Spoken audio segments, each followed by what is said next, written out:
So మనమైతే international కూరగాయల market కి అయితే వచ్చేసాం. ఇక్కడ ఈమె పేరు చిన్ని. అన్ని మొత్తం ఇంపోర్టెడ్. ఇక్కడ లోకల్ ఐటమ్ అయితే ఏది వాడదు, మొత్తం అన్ని ఇంపోర్టెడ్ కూరగాయలు అయితే ఇక్కడ దొరుకుతాయి. ఎక్కడ చెప్పండి అమ్మా, ఎక్కడి నుంచి వస్తాయి? బెంగళూరు నుంచి తెస్తాం. బెంగళూరు, అమెరికా నుంచి కొన్ని ఐటమ్స్ వస్తాయంట కదా, బఠానీలు అట్లాంటివి, నిజమేనా? ఆపదం మళ్ళీ చూడు అన్ని ఇంపోర్టెడ్ అంటే ఊ అని వస్తాయి.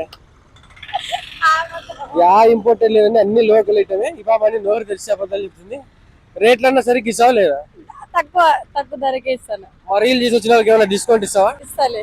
ఏమి ఇవ్వద్దు. వీళ్ళు చాలా కష్టపడి పెడుతుంటారు. డిస్కౌంట్ అని అడగడం కూడా మనకే ఎంతో కష్టపడి ఎర్లీ మార్నింగ్ వెళ్ళేసి వీళ్ళు కూరగాయలు తెచ్చి, మనమైతే మార్నింగ్ 10 గంటలకైనా కూడా లేకుండా ఉంటాం కదా, కానీ వీళ్ళు నిద్ర కట్టేసి మార్నింగ్ వచ్చి అంతా కష్టపడి వీళ్ళు చేస్తుంటారు. సో ఇలాంటి వాళ్ళకి మనం సపోర్ట్ చేసినట్టు ఉంటుంది. ఇది హౌసింగ్ బోర్డు ఆర్చ్ ఐడియా ఉంది కదా, హౌసింగ్ బోర్డు పార్క్ వెళ్ళేది MIG bus stop, housing board arch కి వెళ్ళి పార్క్ కి వెళ్ళే ఆర్చ్ దగ్గర కార్నర్ లో ఇదైతే షాప్ ఉంటుంది. సో ఇదనే కాదు, ఎక్కడైనా కూడా మీకు ఇంటి దగ్గరలో ఉన్న వాళ్ళకు కొంచెం సపోర్ట్ చేయండి.